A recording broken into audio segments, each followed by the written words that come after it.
ഞാൻ പെണ്ണ് കണ്ട് കഴിഞ്ഞ് നമ്മൾ അവിടെ നിന്ന് ഇറങ്ങിക്കുമ്പോൾ ഉള്ളപ്പം ചോദിച്ചു അങ്ങനെ ഇഷ്ടമായോ? അപ്പം ഞങ്ങൾ ചോദിക്കുന്നു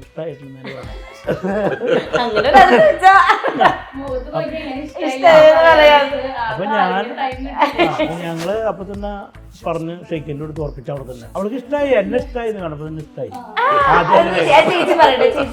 ഒന്നും ഓർമ്മയില്ല അവൾക്ക്. അവളൊരു ഇട്ട് പോലെ അവര് മായാചാരത്തിൽ പെട്ടവരെ ഇങ്ങനെ കല്യാണം കഴിച്ചു. ഇതൊക്കെ കഴിഞ്ഞപ്പോഴും മനസ്സിലായി ഞാൻ വിട്ടു അല്ലേ. പെൺപിള്ളേർ നമ്മുടെ ലൈഫിലേക്ക് കയറി വന്നിട്ട് എന്തൊക്കെ മാറ്റങ്ങള് ആസ് എ മീൻ ഒരു അച്ഛൻ എന്നുള്ളതില് മാറ്റങ്ങൾ വന്നിട്ടുണ്ട്? കാരണം പെൺപിള്ളേരാണ്. ജിജു എന്ത് കുട്ടിയാ കഴിയും നമ്മള് പെൺകുട്ടി. ഓ ആൺകുട്ടിയായിരുന്നു അടിപൊളിയായിരുന്നല്ലേ, കാരണം അത് ആൺകുട്ടിയായിരുന്നു അടിപൊളിയായിരുന്നു. പക്ഷെ അല്ലല്ലോ, രണ്ടാമത്തെ ഇതിന് കിട്ടി. അപ്പോൾ ആ ചേച്ചി ഇതുപോലെ വന്നുണ്ടപ്പോൾ ഞാൻ പതുക്കെ തിരിഞ്ഞു. ഇനിയിപ്പോൾ നമ്മൾ പള്ളിയിൽ നിന്ന് തന്നെയാണ് രാവിലെ.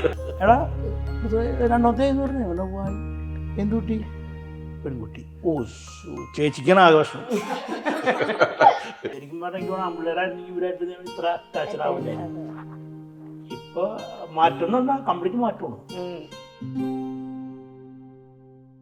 ശരിക്കും യഥാർത്ഥ മുത്തശ്ശനല്ലേ ഇവരുടെ? അല്ല അല്ല, പക്ഷെ ഇപ്പോഴും ചോദ്യങ്ങളുണ്ട്. അപ്പൊ നിങ്ങൾ തമ്മിൽ ഭയങ്കര ഇതാണുള്ള, ഞങ്ങൾക്ക് വിശ്വസിക്കാൻ പറ്റണില്ല. ജിജോ അത് അവസാനിപ്പിക്കും പറഞ്ഞേക്ക്. കാരണം എന്ന് വിചാരിച്ചിട്ട് എന്നാരും അങ്ങനെ ഇഷ്ടപ്പെടാതെ ഒന്നും വരില്ല. കാരണം എന്ന് പറഞ്ഞു അത് അങ്ങനെ പറഞ്ഞേക്ക്.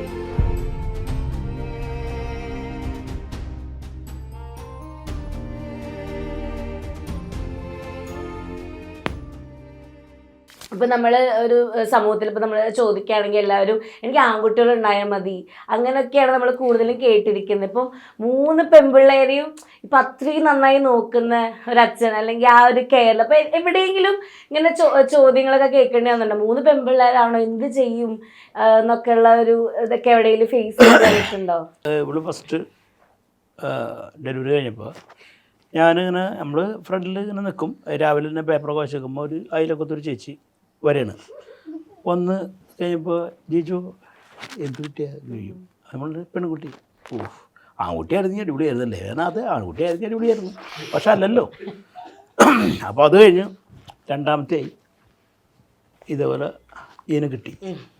അപ്പോൾ ആ ചേച്ചി ഇതേപോലെ വന്നുണ്ടപ്പോൾ ഞാൻ പതുക്കെ തിരിഞ്ഞു. ഇനിയിപ്പോൾ നമ്മൾ പള്ളിയിൽ നിന്ന് തന്നെയാണ് രാവിലെ.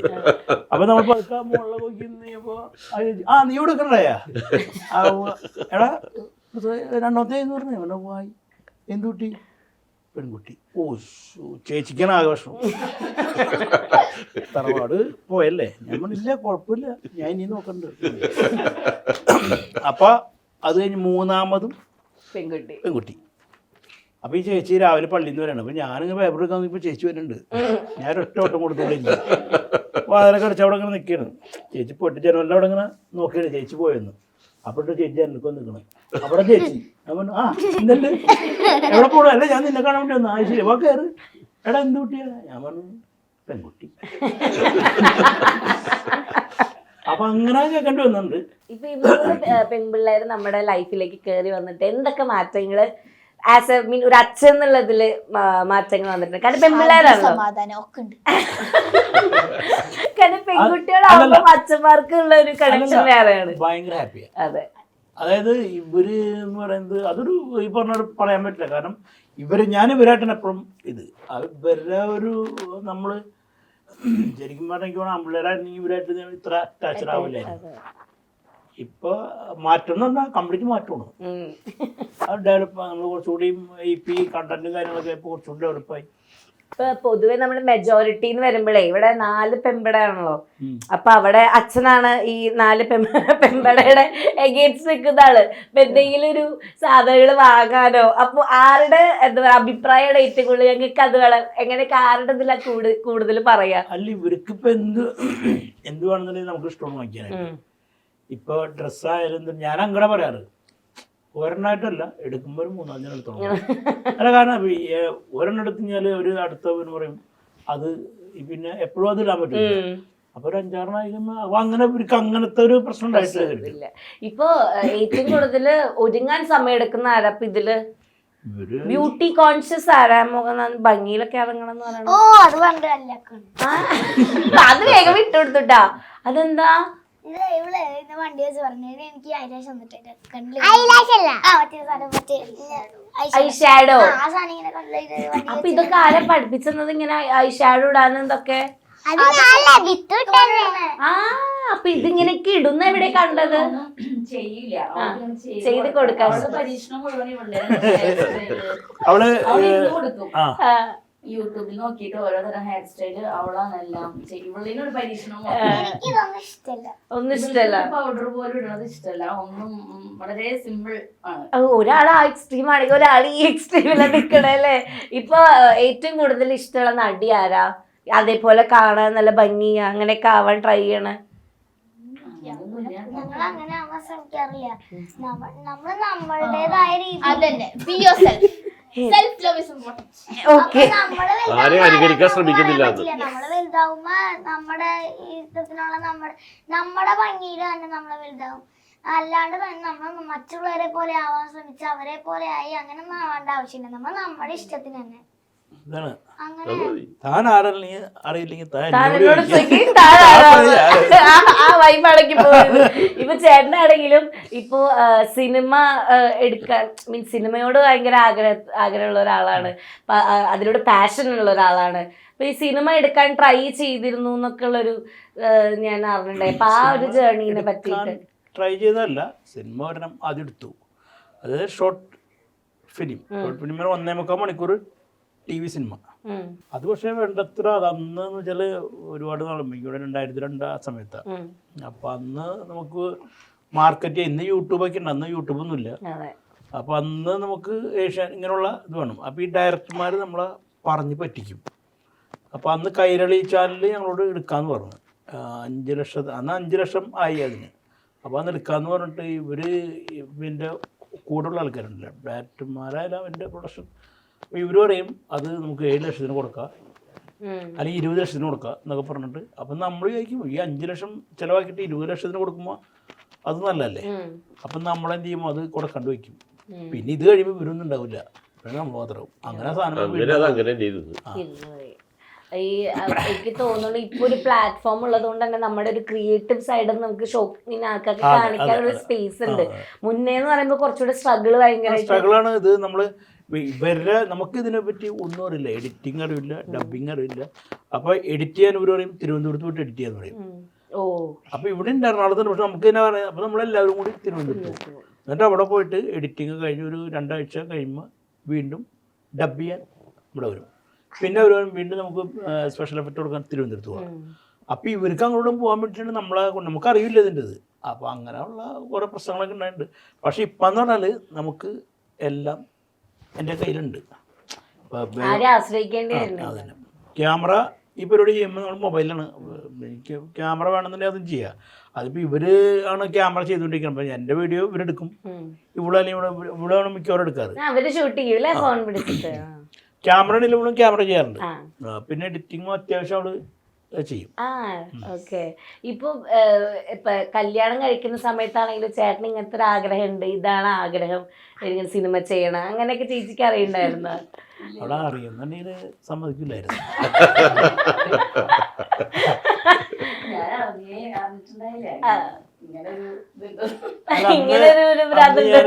ദുബായിലായിരുന്നു, കലാഭവനിലായിരുന്നു. അപ്പൊ ആ ഒരു ബേസ് മാത്രമേ നമുക്ക് അറിയുള്ളൂ.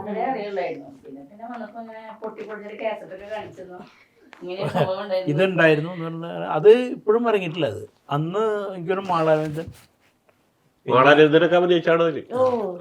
മച്ചാൻ വയസ്സ്, അൻസില്, സാജിക്കുടിയൻ, അങ്ങനെ ഒരുപാട് ആൾക്കാർ. എനിക്ക് തോന്നുന്നു ഈ ധർമ്മജൻ ആളൊക്കെ അന്ന് എഴുതാനായിട്ട് അന്ന് വന്നിരുന്നു.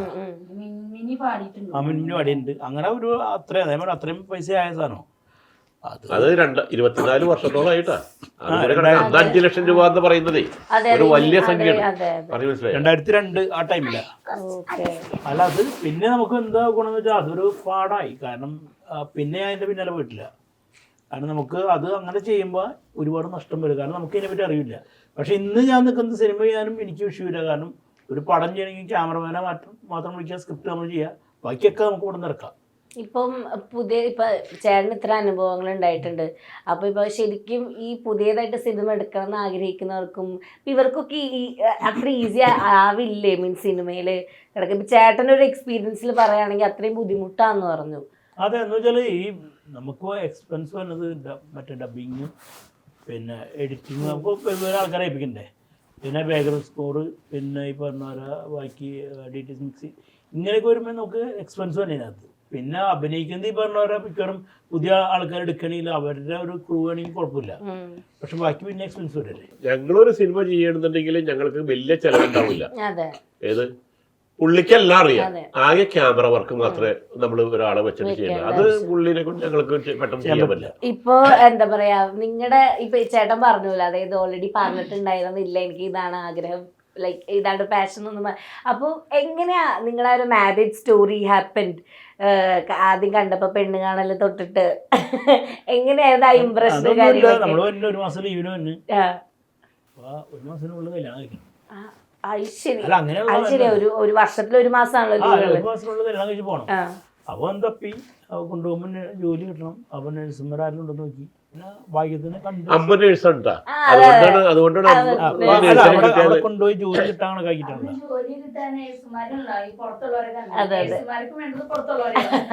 അപ്പൊ അങ്ങനെ സംഭവം ആദ്യമായിട്ട് പെണ്ണ് കാണാൻ വന്നപ്പോ ഇങ്ങനെ നിങ്ങൾ ഒരുമിച്ച് കുറച്ച് നേരം സംസാരിക്കുന്നു? ഇല്ല, ഞങ്ങള് സംസാരിച്ചിട്ടേ ഇല്ല ഇപ്പോഴും. അല്ല ഇപ്പഴല്ല, ഞാൻ പെണ്ണ് കണ്ട് കഴിഞ്ഞ് നമ്മൾ അവിടെ നിന്ന് ഇറങ്ങിക്കുമ്പോൾ ഉള്ളപ്പം ചോദിച്ചു മോനെ ഇഷ്ടമായ പെണ്ണ്. അപ്പൊ പിന്നെ അങ്ങനെ ഒരാൾ ചോദിക്കുന്നു ഇഷ്ടമായിട്ടില്ല. അങ്ങനെ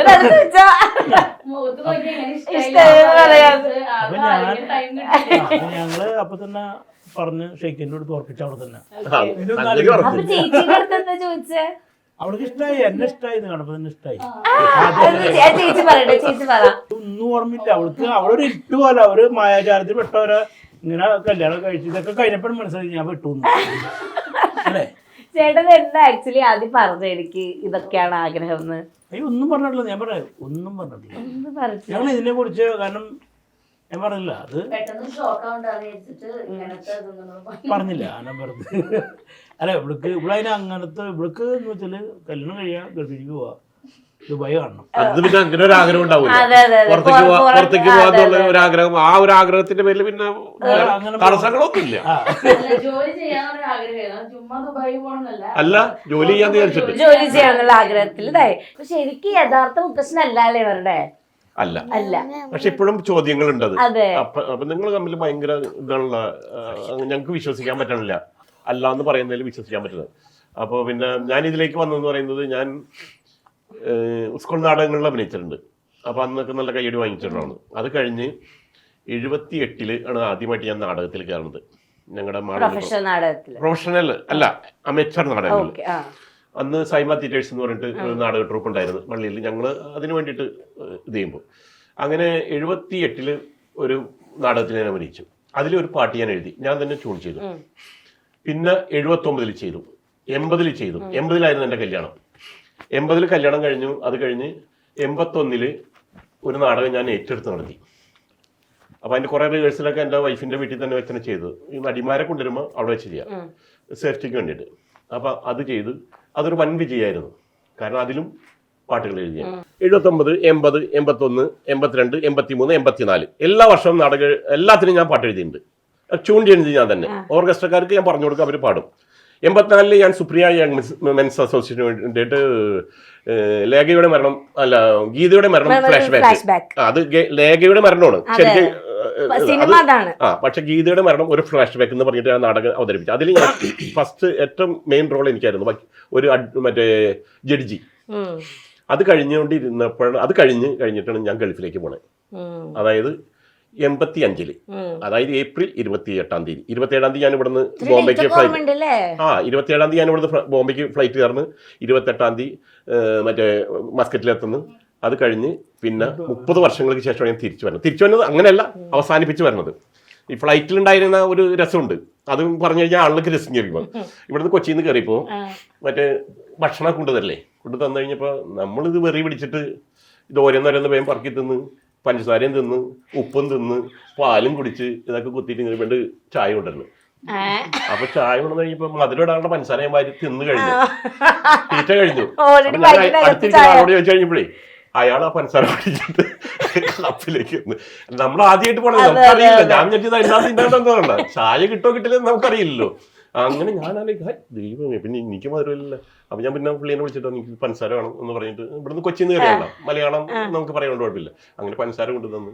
പിന്നെ ഹോട്ട് വേണോ മറ്റേ ഇത് വേണോ എന്നൊക്കെ ചോദിച്ചു കഴിഞ്ഞപ്പോ ഇത് ഹോട്ട് മതി എന്ന് പറഞ്ഞു.